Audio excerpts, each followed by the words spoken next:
नमस्कार, आप सभी का बहुत बहुत स्वागत है। मेरा नाम रूबिका लियाकत है और भारत 24 पर अब आप देखने वाले हैं एक बहुत ही दिलचस्प साक्षात्कार। आज हमारे साथ देश के 23वें मुख्य चुनाव आयुक्त यानी चीफ इलेक्शन कमिश्नर मौजूद हैं सुनील अरोड़ा जी। 1980 बैच के आईएएस ऑफिसर रहे हैं और इनकी ही निगहबानी में इस देश में 20 से ज्यादा विधानसभा चुनाव और सीईसी जब थे तब 15 से ज्यादा विधानसभा चुनाव और 2019 का लोकसभा चुनाव हुआ है। ऐसे में आपके मन में देश में हो रहे चुनाव और मतदान को लेकर पॉलिटिकल पार्टियों के नीति और उनके काम के तरीकों को लेकर जितने भी सवाल हैं, आज सुनील अरोड़ा साहब उन्हीं सवालों का जवाब देंगे। सर, आपका बहुत बहुत स्वागत है भारत 24। आपके पास एक बहुत लंबा चौड़ा एक्सपीरियंस है। सबसे पहले तो उसी को मैं चाहूँगी कि आप दर्शकों के सामने रखें।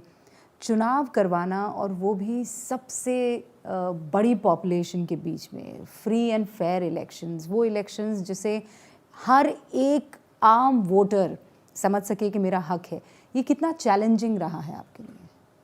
पहली बात तो मैं ये कहना चाहूँगा कि हम अपने देश में जिसको आम वोटर कहते हैं और इसको प्लेटफॉर्म्स पे, मीडिया में, सेमिनार्स में कहा जाता है कॉमन मैन, उससे ज़्यादा अनकॉमन कोई नहीं है। वो बड़े बड़े प्लेजेंट सरप्राइज देता है और शॉक भी देता है। सबसे ज़्यादा तो राजनीतिक पार्टियों को। यस, उन्हीं को मिलते हैं। इस तरह चुनाव में तो वही लोग खड़े होते हैं। जो पुराना आर के लक्ष्मण जी का एक कार्टून है कॉमन मैन, आपने देखा होगा। मैंने बहुत सारे जो इलेक्शन कैंपेन हुए थे हमारे, उसमें हमेशा हम वो दिखाते थे और हम में से बहुत से लोग ये सोचते रहते हैं कि चाहे हम जर्नलिस्ट हों, चाहे हम अफसर हों, चाहे इवन कई राजनेता हों, लेकिन सबसे ज़्यादा आम वोटर को अगर कोई समझता है एक जमात के तौर पे, तो फिर भी राजनेता है। कि वो लोग आम, जिसको आम हम कहते हैं, वो जुड़े होते हैं जनसाधारण से, उनकी पल्स को समझते हैं। अब मैं अपने आपके प्रश्न के दूसरे भाग पे आऊँगा। मैंने एसईसी ज्वाइन किया था 17-18 में और 12 अप्रैल 21 में 13 को, चूँकि 65 ईयर्स की एज होती है, मैंने अपना चार्ज लिमिट किया। 65 तब तक एक आईएएस ऑफिसर और एक इलेक्शन कमीशन से मेरा 40 साल का लगभग एसोसिएशन रहा और मैं अपने भगवान का इस बात का मतलब शुक्रगुजारी हूँ कि उन्होंने ऐसा अवसर मुझे दिया। खासकर 2019 का जैसे मैंने जनरल इलेक्शन कराया। कैसे थे सर वो इलेक्शंस? मतलब आपका एक्सपीरियंस कैसा रहा 2019? 2019 बड़ा एक डिफिकल्ट इलेक्शन था और कई तरह की, मसलन हम उस 2-2.5 महीने में 123 मीटिंग की हमने अलग अलग पॉलिटिकल पार्टीज के रिप्रेजेंटेटिव से, रूलिंग पार्टी, और हम एक्चुअली रूलिंग पार्टी की पार्टी का नाम लेते नहीं, हम तो कहते हैं पॉलिटिकल एंटिटीज से, कि जो एक राजनीतिक वो है, वॉइसेस हैं। 123 मीटिंग रिकॉर्डेड है हमारी और सबके व्यू सुने। स्टेट्स के इलेक्शन में क्या होता है कि जब कमीशन जाता है तो सबसे पहले राजनीतिक दलों से मिलता है, उसके बाद फिर सारा जिला स्तर के अधिकारियों की मीटिंग देता है। SPs, collectors, commissioners, divisional commissioners, joint police commissioners इत्यादि इत्यादि। उसके बाद फिर मीटिंग होती है रेगुलेटरी एजेंसीज से, जो विशेषतया स्टेट की और सेंटर की जो कई तरह के बैड प्रैक्टिसेस को जिनका समाप्त करने, ख़त्म करने का या बहुत ज़्यादा सुपरविजन की जिनको ज़रूरत है।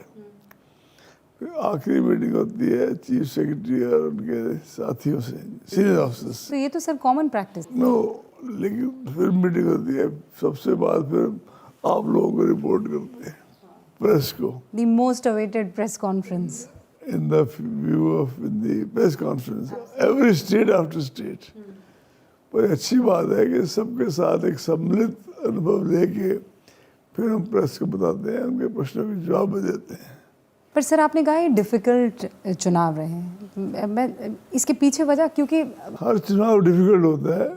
2019 में मुझे लगा कि 14 का, मैं तो 14 में था सी 19 में कुछ ज़्यादा एक लग रहा था कि जैसे जिसको आप अंग्रेजी में शब्द इस्तेमाल करेंगे, एब्रेसिवनेस मुझे काफ़ी लगी। और फिर 19 तक सोशल मीडिया भी अपने यौवन में आ चुका था। आपकी वो प्रेस कॉन्फ्रेंस हमको बहुत याद है जिसमें सोशल मीडिया को आपने बाकायदा सेंटर स्टेज पर लाकर क्या किया था, जो हमारे सीनियर मोस्ट ऑफिसर थे उन्होंने 3-4 मीटिंग की थी सोशल मीडिया प्लेटफॉर्म से। फिर 1-2 मीटिंग्स कमीशन ने की थी। Commission means chief election commissioner और दोनों इलेक्शन कमिश्नर। और पहली बार शायद इतिहास में ऐसा हुआ होगा किसी भी डेमोक्रेसी के कि सोशल मीडिया प्लेटफॉर्म ने एक कोड ऑफ एथिक्स इस सारे डायलॉग के बाद बना के हमें प्रस्तुत की। वो कोड आज भी वैलिड है। शुरुआत तो ये थी कि 2019 में वो इसको रखेंगे वैलिड, लेकिन फिर वो एक्सटेंड होती गई और अभी भी वैलिड है और फॉर ऑल फ्यूचर इलेक्शन भी वैलिड रहेगी। आपने बहुत सारे इनोवेशंस भी इस अपने कार्यकाल में किए थे, वो इनोवेशंस आप बता सकते हैं, या वो जिसे कहते हैं कि थोड़े नवीन थे, नए थे? नवाचार देखिए एक कंटिन्यूस प्रक्रिया है। किसी भी सीईसी का ये कहना कि ये ना भूतो ना भविष्य थी, वो मेरे हिसाब से ठीक नहीं होगा। चीज़ें चल रही होती हैं, आप उनको आगे बढ़ाते हो। जैसे मेरे आने से जब मैं ईसी था, तब जो तत्कालीन मुख्य चुनाव आयुक्त थे उन्होंने डायलॉग शुरू किया था अलग अलग आर्मी के सर्विस वोटर्स को, खासकर जो सर्विसमैन आर्मी के हैं, कैसे बढ़ाया जाए। मैं उसको आगे ले गया। कुछ डिसेबिलिटी के क्षेत्र में मैं समझता हूँ कि हम लोगों ने अपनी तरफ से प्रयास किया कि एक तो हम ये था कि हमने सारे के सारे जो पोलिंग बूथ्स थे, हम इंसिस्ट करते थे कि they should be on the ground floor. Mumbai जैसे महानगर में आप सुन के आश्चर्यचकित होंगी कि there were hundreds and hundreds of polling stations even on the first floor. Then I asked the question to our CEO of Maharashtra during a review meeting, I think Baldev Singh नाम था उनका, कि भाई ये सब क्या जैसे जाएंगे तो भाई फर्स्ट फ्लोर पे। फिर हमने एक मुंबई के लिए तो महाराष्ट्र में तो किया ही, फिर उसको सारे देश में लागू कर दिया कि फर्स्ट फ्लोर पर नहीं, अब ग्राउंड फ्लोर पर।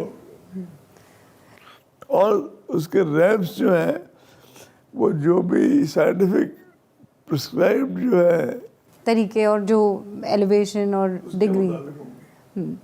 हमारा कई लोगों ने, और कोई भी सीईसी मैंने ये किया, मैं तो उसको थोड़ा सा नहीं ठीक मानता, सब भी लोग मिलकर करते हैं। वो तो आपके पहले सेंटेंस में ये बात समझ में आ गई कि आपने कहा कि नहीं, इट्स अ टीम एफर्ट। मैं दोबारा उस बात पर जा रही हूँ जिसमें आपने अब्रेसिव शब्द का इस्तेमाल किया कि वो खुरदुरे रहे, थोड़े अनइवन से रहे। यही वो टाइम था जब सबसे ज़्यादा चर्चा, मतलब 2014 से आप शुरू कर लीजिए और जो दूसरा टर्म आया इसी गवर्नमेंट का, ये आरोप लगते रहे कि ईवीएम और ख़ासकर पार्टियां, राजनीतिक पार्टियां ईवीएम वीवीपैट इस पर भरोसा नहीं करेंगी। सबसे पहले तो सर मैं चाहती हूँ कि ये ईवीएम को लेकर राजनीतिक पार्टियों के मन में जो कि भाई इसको आप इसमें कुछ रद्दोबदल किया जा सकता है, इसमें चुनाव आयोग खेल कर सकता है, ईवीएम के ज़रिए रिजल्ट्स में परिवर्तन लाया जा सकता है, कितनी सच्चाई है? देखिए, मैंने एक छोटी सी बुकलेट बनवाई थी मीडिया के लिए उस टाइम। उसमें सारे ईवीएम का पूरी पृष्ठभूमि है। 77 में एसएल शक्दर थे, उनके अंडर सीईसी जो थे, ईवीएम की एक इलेक्ट्रॉनिक मशीन की एक कमेटी बनाई गई। फाइनली 84-5 में, सॉरी 82-3 में ईवीएम को टेस्ट केस के तौर पे इस्तेमाल किया गया। वैसे मैं, आप चाहें तो मैं आपको लिस्ट भी दे सकता हूँ। नहीं सर, पर उस लिहाज से तो 41 साल है ना, फिर भी ये विश्वास और राजनीतिक पार्टियों में ही नहीं जाग पाए। इसलिए अफसोस होता है कि जब तो किसी भी स्टेट में, जिसको हम कहते हैं आज का विपक्ष जीतता है, ईवीएम ठीक है। जब रूलिंग पार्टी जीतती है तो ईवीएम को टेम्पर किया गया। अब 19 में चुनाव हुए, जनरल इलेक्शंस, जुलाई के आसपास चुनाव हुए दिल्ली में, कई स्टेट्स में। दिल्ली से स्टार्ट कर लीजिए भले ही, कभी कोई पार्टी जीती, कभी कोई पार्टी जीती, कभी कोई पार्टी जीती। तो क्या ईवीएम उस वक्त सही है? और जो रूलिंग पार्टी, जो प्रेजेंट रूलिंग पार्टी है, वही जीते तो ईवीएम से टेम्पर हुआ गया। ईवीएम को मैंने उस टाइम तो कई बार कहा होगा हर पब्लिक प्लेटफॉर्म पे, इनफैक्ट दोहराता हूँ, आपकी आंख में आंख डाल के दोहराता हूँ, EVM can not be tempered with. बाकी हर मशीन ये किसी ना किसी कभी न कभी मेल फंक्शन कर सकती है। आपकी नई गाड़ी कर सकती है, नया पेन खराब हो सकता है, कोई भी मशीन कर सकती है। Sophisticated, there's a difference between malfunctioning and tampering. Tampering है जब आप उसको एक पर्टिकुलर ध्येय के लिए, एक पर्टिकुलर गोल के लिए उसके साथ एक वो करो, मेलाफाइड्स हैं आपकी, आप खराब करो उनको कुछ रिजल्ट लाने के लिए कि इनको जिताना है, इनको जिताना है, नहीं हो सकता। ये चुनाव आयोग की तरफ से तो सर बुलाया भी गया था ना, कि आके ओपन चैलेंज था कि पार्टियां आकर, राजनीतिक पार्टियां हुआ था। फिर देखिए, और फिर सारा ईवीएम का जो काम था मेरे टाइम पे, तो जो कमेटी पहले से चल रही थी, 10 साल यूपी के थे, उसमें भी यही कमेटी थी, सेम कमेटी। किसी मेंबर ने एक आध बदल गया हो वो अलग बात है। हाँ, और उसी लेवल की कमेटी, उसी लेवल की। इलेक्शन कमीशन से वो कभी उनको कोई किसी पर्टिकुलर चीज़ के बजट वगैरह के लिए आना पड़े, बात करनी पड़े, वो टाइम मांग सकते हैं। लेकिन इलेक्शन कमीशन का उन पर ना कोई नियंत्रण है, ना ही वो इतने सीनियर लोग हैं कि नियंत्रण पसंद करेंगे। आप ये कह रहे हैं ईवीएम से टैम्पर नहीं किया जा सकता है सर? जी। ये वीवीपैट वाला क्या मसला है फिर? वीवीपैट तो बहुत बाद में इंट्रोड्यूस हुए। आप ऐसे काम करें, क्योंकि आपको तो कई बातें पूछनी है। ये एक छोटी लिस्ट मैंने बनाई थी आपके लिए, जब पता लगा कि आप आ रही हैं। ये हाई कोर्ट, खासकर सुप्रीम कोर्ट के वो वाले जजमेंट्स हैं जिसमें ईवीएम का जो यूज़ है, ईवीएम वीवीपैट का, वो इलेक्शन कमीशन के पक्ष में किया गया कि सही है। सर मतलब ये तो उसके बावजूद अभी भी फिर एक केस चल रहा है। मैंने सुना था, मेरे जो सहयोगी हैं या जो मेरे उत्तराधिकारी हैं, वो लोग एक दिन बात कर रहे थे, हम लोग बैठे थे कि फिर कोई केस चल रहा है, फिर हम बता देंगे। हम तो हाथ जोड़ के बताते रहते हैं सबको, पॉलिटिकल पार्टियों को भी, माननीय न्याय। पर हमें सबसे ज़्यादा सेटिस्फेक्शन इस बात की है कि अब चाहे माननीय उच्च न्यायालय हो, चाहे माननीय उच्चतम न्यायालय हो, उन्होंने इलेक्शन कमीशन के इस पर्सपेक्टिव को समझा और कभी भी कोई इस तरह की बात नहीं सुनी। वो सर कहते हैं ना कि जब तक सच जूते पहनता है तब तक झूठ जो है वो पूरी दुनिया के चक्कर लगा आता है। इनफैक्ट एक बार तो मैंने देखा था कि जो प्रोसेस आने, ये सभी लोग तीनों जो हमारे टेक्निकल कमेटी में हैं, काफ़ी मतलब उनको वो लोग क्षोभ में थे कि हम इतनी मेहनत करते हैं और बनाता कौन है? BHEL बनाती है, 2 पब्लिक सेक्टर कंपनी बनाती हैं, लेकिन इनकी देख रेख में। और ये एक छोटी सी किताब है, मेरी इंटरव्यू तो खैर आप ले रही हैं, उसके लिए तो बात होगी। इसमें कवर्ड है presentation on electronic voting machine EVM and electronic voter verifiable paper audit trail VVPAT, जो आपने बोला। थोड़ा सा इसको देख लीजिए कभी। हम अपनी प्रेस कॉन्फ्रेंस में मैं हमेशा 100 कॉपी रखता था। सर तो ये कॉपियाँ आपने उन तमाम राजनीतिक पार्टियों को नहीं दी जो अक्सर इस पर आरोप लगा रहे थे? होगी 10। तो फिर आपको क्या लगता है एक कॉमन मैन के तौर कॉमन मैन तो कोई है नहीं। अगर 76% लोग आके वोट कर रहे हैं, छत्तीसगढ़ जैसी स्टेट में जहाँ नक्सलाइट्स की बात करते हैं, वहाँ भी 75 to 78% लोग आगे वोट कर जाते हैं।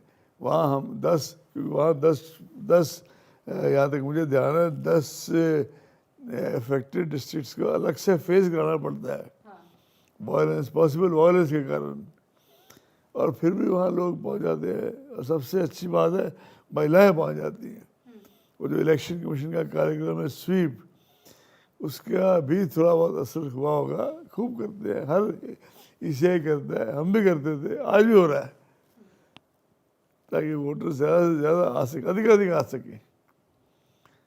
तो जहाँ हमारी कहीं गलती है हम हम्बली एक्सेप्ट करने को तैयार हैं, लेकिन EVM के मामले में इलेक्शन कमीशन, कोई भी सक्सेसिव इलेक्शन कमीशन गलत नहीं है। आप ये कह रहे हैं कि ठीक, मुझे पता है जनरल इलेक्शन से पहले कई राज्यों में सरकारें जो थी वो मौजूदा सरकार जो सेंटर में थी उसकी नहीं थी, उसके बावजूद ये सवाल उठाए गए और ये कहा गया कि ये जो पूरी चुनाव की प्रक्रिया है, प्रणाली है, यही सवालों के घेरे में। खासकर VVPAT, बहुत बाद में वो आया, लेकिन VVPAT को लेकर के पर्ची गलत निकलती है, बटन कोई दबा दीजिए।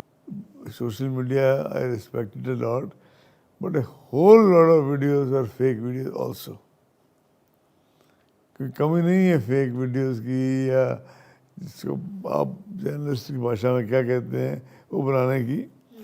आप बताइए ना, प्रूवन केस कौन सा है? 2019 के चुनाव में भी जिस देश में 912 मिलियन इलेक्टर्स हों,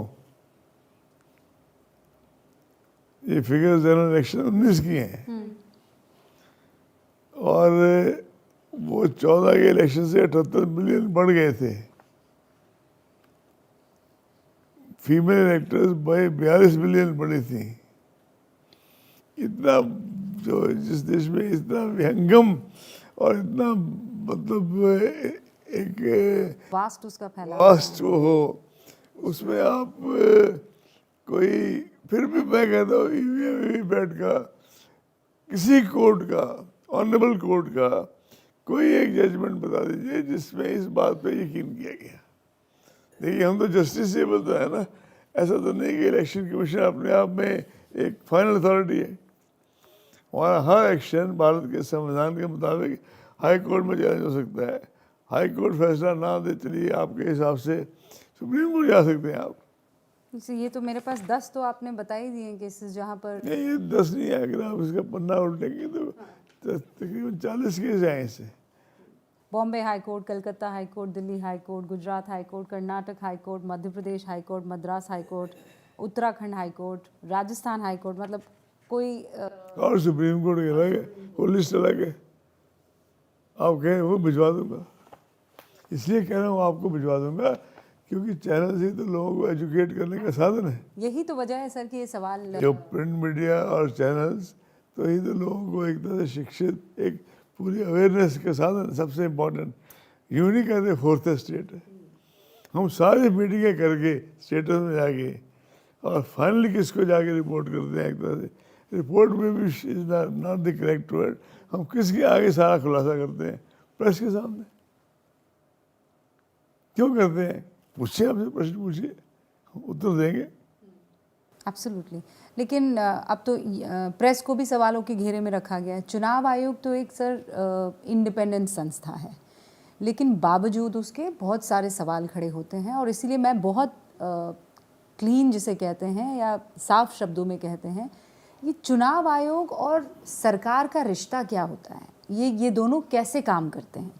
क्या ये सच है कि चुनाव आयोग को डिक्टेशंस आते हैं, या चूंकि मौजूदा सरकार है तो सर ये थोड़ा ऐसे कर लेना, वैसे कर लेना?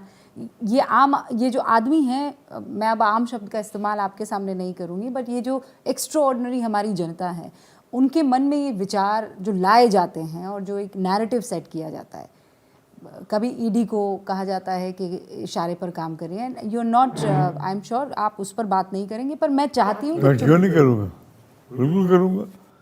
जो भी रेगुलेटरी एजेंसीज हैं, इंडिया की रेगुलेटरी एजेंसीज कौन सी है जो जस्टिसेबल नहीं है, रिस्पॉन्सिबल टू कोर्ट्स नहीं है?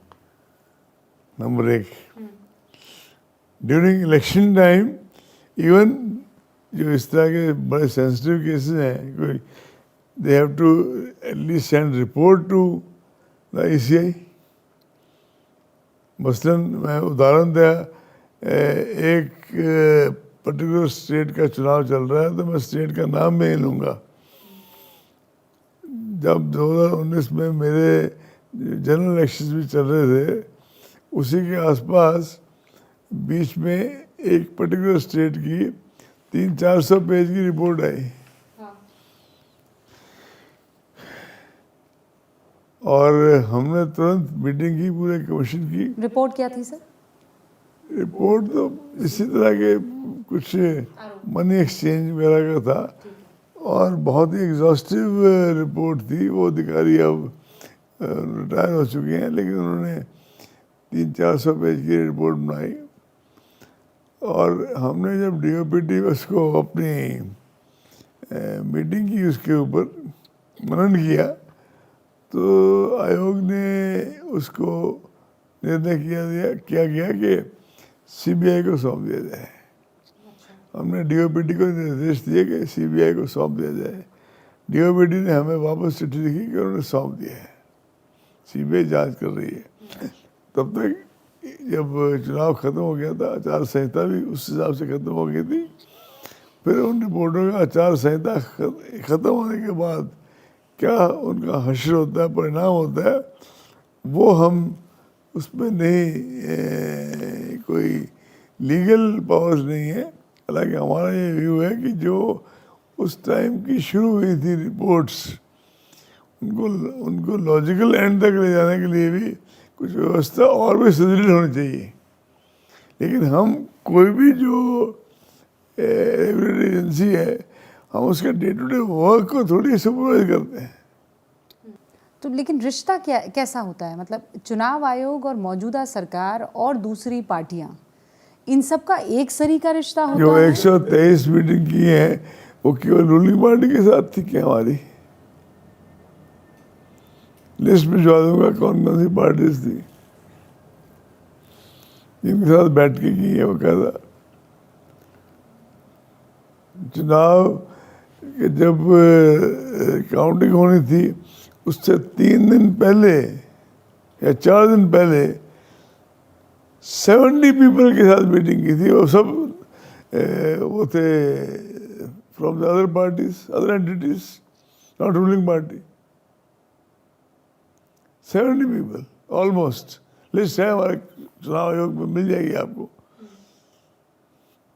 सो कुल मिलाकर आप कह रहे हैं जैसे ईवीएम से टेम्परिंग नहीं की जा सकती है, चुनाव आयोग को भी अपने इशारों पर आप कुछ करवा नहीं शहर में सकते। कौन चलाएगा? मेरे पास तो कोई 2.5-3 साल में कोई ऐसा कोई मतलब कोई गवर्नमेंट का कोई ऐसा फ़ोन नहीं आया कि ये कर दीजिए वो कर दीजिए।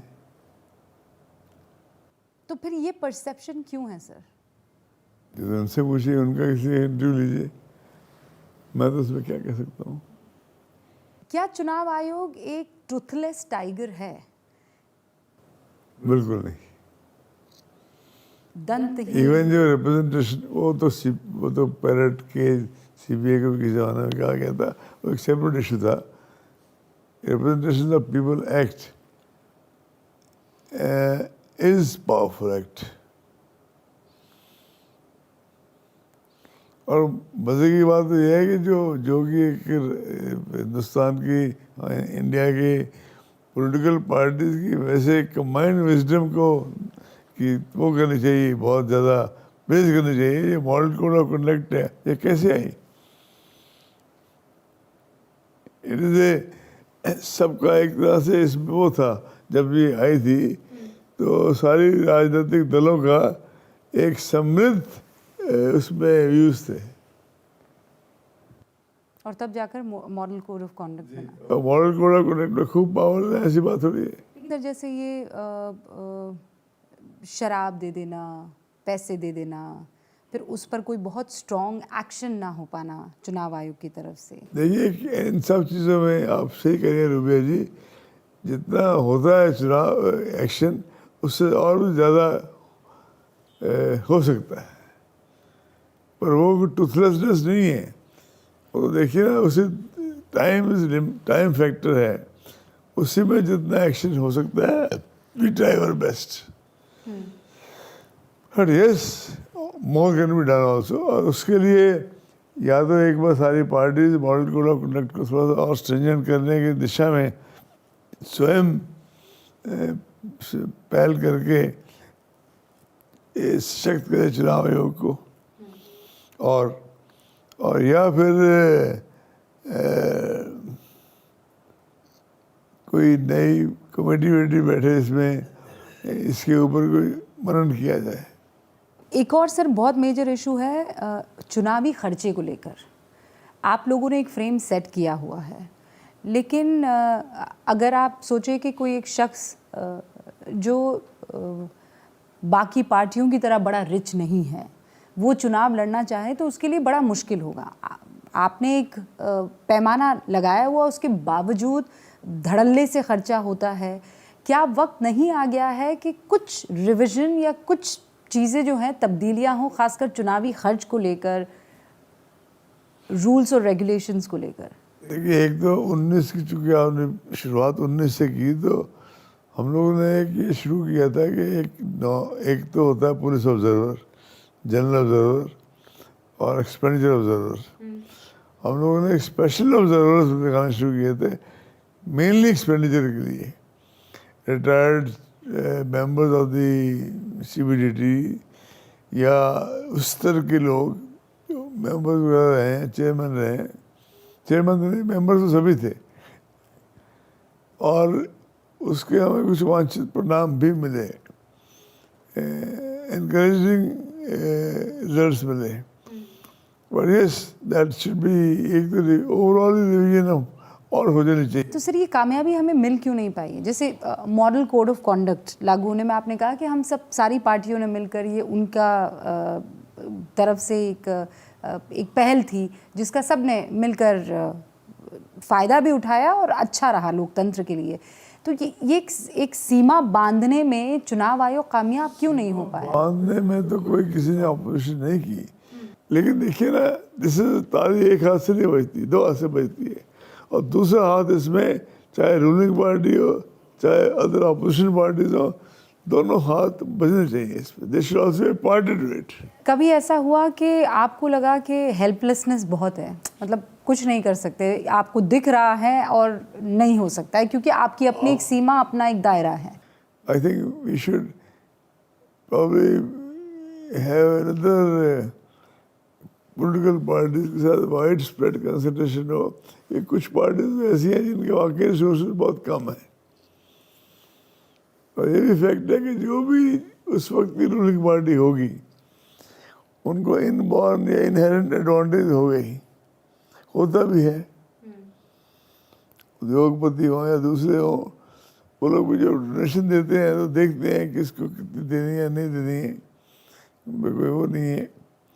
इसलिए जो सुप्रीम कोर्ट में भी माननीय उच्चतम न्यायालय में पेंडिंग है पोल बॉन्ड वगैरह का इशू भी, तो देखिए उसका क्या outcome. What is your take sir, electoral bonds को अब उसमें कुछ चेंजेस करने चाहिए कि बंद कर देने चाहिए? चुनाव आयोग ने 17 में ही अपनी राय दे दी थी लिख के सरकार को कि इसमें ओपेकनेस नहीं होनी चाहिए, ट्रांसपेरेंसी ज़्यादा होनी चाहिए। उसके बाद एक चुनाव आयोग ने यही बात को रिपीट किया माननीय न्यायालय के सामने, उच्चतम न्यायालय के सामने, यहाँ पे कि अभी ये इश्यू रखा हुआ है by the way reserve judgement में, reserve for judgement. Supreme court ने तो फटकार भी लगाई ना सर इलेक्टोरल बॉन्ड्स को लेकर, जो आप कह रहे हैं कि वो ट्रांसपेरेंसी नहीं है, उसमें तमाम तरीके के ऑब्जर्वेशन सुप्रीम फैसला आ जाएगा, फिर लग जाएगा फाइनल आउटकम क्या है। इज देयर एनी वे, कोई सर्वमान्य तरीका आपको लगता है फंडिंग को लेकर, ये पॉलिटिकल फंडिंग को लेकर? मतलब ये तो बिल्कुल वही है ना कि जो सबसे ज़्यादा पावरफुल उसके पास सबसे ज़्यादा पैसा जाएगा। सर माने तो I think the answer lies more with the political parties. तो वो किसी एक नीति पर एक नहीं हो पाते हैं, आपको लगता है कि इस पर कभी एका हो पाएगा? इस तरह के प्रश्नों का उत्तर तो देखिए भविष्य के घर में है, लेकिन मैं समझता हूँ जब माननीय सुप्रीम कोर्ट में ये फैसला रखा हुआ है रिजर्व, तो उसके बाद depending on that some changes will कम।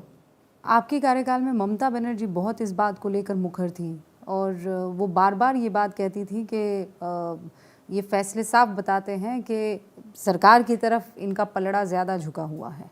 देखिए उनका कहना अधिकार है, हमारा सुनना अधिकार है, आपका फैसला करने का अधिकार है। इस गवर्नमेंट के बारे में आपकी क्या राय है? मोदी गवर्नमेंट को आपने सीईसी के तौर पर भी देखा और उसके बाद भी आप देख रहे हैं 2021 के बाद से लेकर अब तक का, मैं अगर आपसे एक आकलन चाहूँ तो कैसे तौलते हैं आप?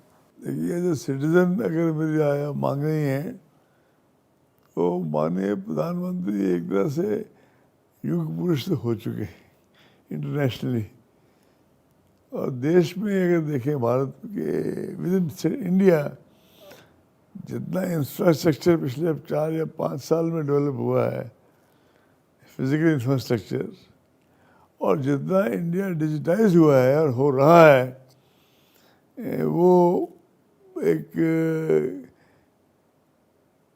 कोई उसकी परिकल्पना भी नहीं कर सकता था। जो हमारे स्टेशन हैं, जो हमारे एयरपोर्ट्स हैं, आज वो कहाँ हैं, जो हमारी ट्रेन्स हैं आज कहाँ हैं और कहाँ जा रही हैं। तो आप कह रहे हैं इंफ्रास्ट्रक्चर में Modi government has done wonderfully well. 10 out, if not 10 out of 10, 9 out of 10। 9 out of 10 आप देंगे आप तो? एज सिटीजन, इस चुनाव का इससे कोई नहीं, एज ए सिटीजन आप कह रहे हैं। आप जो हैं एक IAS ऑफिसर रहे हैं सर, और आपने बहुत सी सरकारों के साथ काम किया है। राजस्थान में आपने बहुत महत्वपूर्ण पद संभाले हैं, CEC से पहले। I was lucky, I should say. God was kind to me. And you have seen many leaders आपके पूरे कार्यकाल में। What is difference मोदी और उनमें, या नहीं सारे लीडर एको जैसे होते हैं, एक तरीके के होते हैं? तो एक पहली बात तो है कि स्टेट की और सेंटर के जो एक केंद्रीय सरकार को जितनी ज़्यादा विहंगम दृष्टि रखनी पड़ती है उतनी तो स्टेट में नहीं हो सकती ना, क्योंकि सारे देश को देखना है। लेकिन इस वक्त जो कटुता, देखिए सर आपने अब्रेजन का इस्तेमाल बहुत शुरू में कर दिया। एब्रेसिव वर्ड मैंने यूज़ किया था पॉलिटिकल चार्जेस और काउंटर चार्जेस के लिए। एब्सोल्युटली, यही पॉलिटिकल चार्जेस और काउंटर चार्जेस सर 2014 के बाद बढ़ गए हैं। एक टाइम होता था, आप तो उस समय आपने देखा होगा कि मतभेद होते थे, मनभेद नहीं होते थे। लेकिन क्या आज वो स्थिति आ गई है जहां पॉलिटिकल पार्टी फूटी आंख दूसरे को नहीं देख रही है?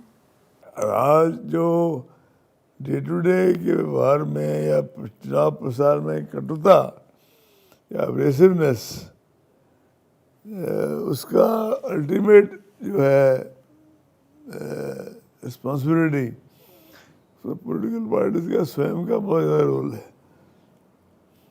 थर्ड पर्सन उसमें इतना इन्वॉल्व नहीं है। 5 सालों तक ये देखा गया है कि जो चुनाव हारा है वो ये नहीं देख पाता है कि चुनाव जीता कैसे है, और ये कटुता ख़त्म होने का नाम नहीं ले रही। और इसीलिए मुझे लगा कि आप एक एक्सपीरियंस व्यक्ति हैं, तो एक आपकी राय इसमें महत्वपूर्ण होगी। It should be less. ये कटुता कम होनी चाहिए। किसी तरह के भी किसी प्रकार से भी जो बहुत ज़्यादा कोई कटुता है वो कोई तारीफ मतलब ज़्यादा उसका कोई मैं नहीं समझता कि कोई उसकी सपोर्ट करेगा। हाल फिलहाल आपने देखा महाराष्ट्र में 2 बहुत बड़ी पॉलिटिकल पार्टीज सर, एक तो शिंदे और ठाकरे गुट, दूसरा आप देख रहे हैं शरद पवार और अजीत पवार, ये अलग अलग गुट जो निकल कर आए। सुप्रीम कोर्ट ठाकरे के साथ, इलेक्शन कमीशन शिंदे के साथ, जो फैसले आते हैं उस फेवर में, आपको क्या लगता है कि किस तरीके की इसमें पार्टी को सौंप देने का एक पैमाना होना चाहिए, लेजिस्लेचर या पार्टी का ऑर्गेनाइजेशनल स्ट्रक्चर? देखिए, उसमें तो एक जो माननीय उच्चतम न्यायालय का एक जजमेंट है, शायद सादिक अली, वो अभी तक तो वही एक मापदंड है। कॉन्स्टिट्यूशनल बेंच का जजमेंट है, तो 5 जजेस का जजमेंट है, if I am not mistaken, अभी तक भी वही चल रहा है। अनलेस कोई कल को माननीय उच्चतम न्यायालय ही फैसला करेगी और ज़्यादा मतलब इसको रीइंटरप्रेट करना है, उसी को पैमाना बना के आप फैसले ले सकते हैं। अब आगे आपने क्या विचार किया हुआ है? किताब लिखने का सोच रहा हूँ, जिसमें राजस्थान के कुछ अनुभव, कुछ इंडियन एयरलाइन के, जब मैं देन इंडियन लाइन, और उसमें कुछ 1-2 जो मैंने टेकअप किया था, कोई इशू, बड़ा सेंसिटिव इशू, टाइम आ गया कि मैं भी उस पर कुछ कहूँ, और मेरी तरफ से टाइम मतलब मानता हूँ शायद आ गया। और ECI के अनुभव, खासकर 10 मार्च 2019 जिस दिन हमने अनाउंस किया, उसकी थोड़ी सी पृष्ठभूमि पे मैं वो पार्ट में अभी भी सोच रहा हूँ कि मैं कहूँ नहीं कहूँ, इसलिए ये वो डिले हो रही है। अच्छा, तो मतलब बहुत से ऐसे राज हैं जो अभी आने बाकी हैं। राज को तो होता है कि राज को राज रहने दो, ये भी होता है। केवल लगता है कि राज कुछ देश के लोगों को भी मालूम पड़े तो अच्छा है। We wish you all the best sir, और हम तो ये उम्मीद करेंगे कि वो जो आपके मन में छिपा हुआ है वो किताब के ज़रिए बाहर आए। आपने बहुत बेबाकी से अपनी बहुत सारी बातों को जनता के सामने रखा है। तो ये थे सुनील अरोड़ा साहब, जिन्होंने बहुत ही महत्वपूर्ण चुनावों को अपने कंधे पर जिम्मेदारी की तरह निभाया। फेयर एंड फ्री इलेक्शंस को लेकर जो बड़े बड़े सवाल आपके मन में थे, EVM VVPAT को लेकर जो बड़े बड़े सवाल आपके मन में थे, उनका बहुत ही सरलता से यहाँ जवाब दिया। आप बने रहिए भारत 24 के साथ।